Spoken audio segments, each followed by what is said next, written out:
Welcome to On This Day in Grateful Dead History. Today we're looking at a really special show, May 25th, 1977. That's right, The Mosque in Richmond, Virginia. And this one's got some serious pedigree. It was actually released as Dave's Picks Volume 1. Exactly. And the review we're drawing from over on GratefulDeadBook.com doesn't hold back. Calls it a peak Dead show during a peak time period. Yeah, even says not a bad moment, which, for a Dead show, that's saying something. Sets the bar pretty high. It really does. And hey, if you want to explore the whole week of Dead history, maybe find listening guides for other shows around this time, check the bio. The link for This Week in Grateful Dead History is right there. Good call. So our mission for this deep dive is pretty straightforward. Let's try and pull out the key moments, get a feel for what that performance was like, give you the vibe, the highlights, without needing to, listen to the full multi-hour recording right now. Sounds good. So where do we start? The first set?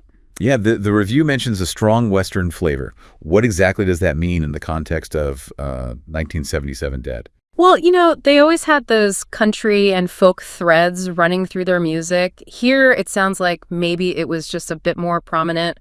Think Mississippi Half Step, maybe Jack Straw, Cassidy. Okay. And those three are specifically called out as standouts. Right. And the reviewer notes remarkable finesse. Even on songs they played all the time, it suggests they weren't just going through the motions, they were really locked in, even early on. Makes sense. Then there's the pairing of Lazy Lightning into Supplication, described as tight, dynamic. Yeah, and Supplication apparently had this winding, hypnotic energy. You can kind of imagine that, can't you? That repetitive groove sort of building, pulling you in, probably the rhythm section really driving that. And it also mentions a particularly delicate Peggio. Which is cool because it highlights that contrast, right? They could do the psychedelic jams, the rock stuff, but then shift gears into something really tender and rooted in, folk tradition. And do it with real emotion. Shows their range. Okay, so moving on to the second set. This is where the review really amps it up. Simply flawless. Yeah, start to finish, every moment felt like a highlight. That's quite the claim. It is. And the big sequence seems to be Scarlet Begonias into Fire on the Mountain. Almost 22 minutes long. Whoa. And get this. Donna's vocals in Scarlet are called a defining moment. Really? That's interesting. Her harmonies, maybe, must have just really soared that night to get that kind of specific praise. Must have. And then Jerry's guitar.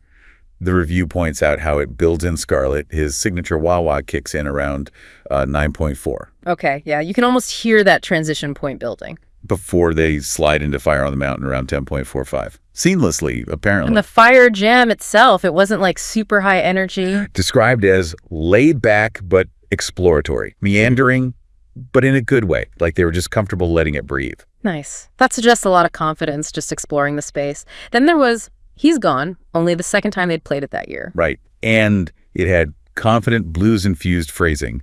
But the review saved the real heavy description for the other one. That's called the true centerpiece. Okay, so what made it stand out? Deeply layered, high intensity. After the first verse, it apparently took this kind of jazzy, free-flowing turn. But it didn't completely lose the plot? No, that's the key point the review makes. It kept the essential Other One essence, partly because Billy and Mickey's drumming kept it anchored, even when it threatened to just float away into, pure improv. Right, keeping that pulse going underneath. Critical. And the transition out of that into Wharf Rat was apparently seamless and powerful. Nice flow. But here's the real surprise, the thing that makes it classic Dead.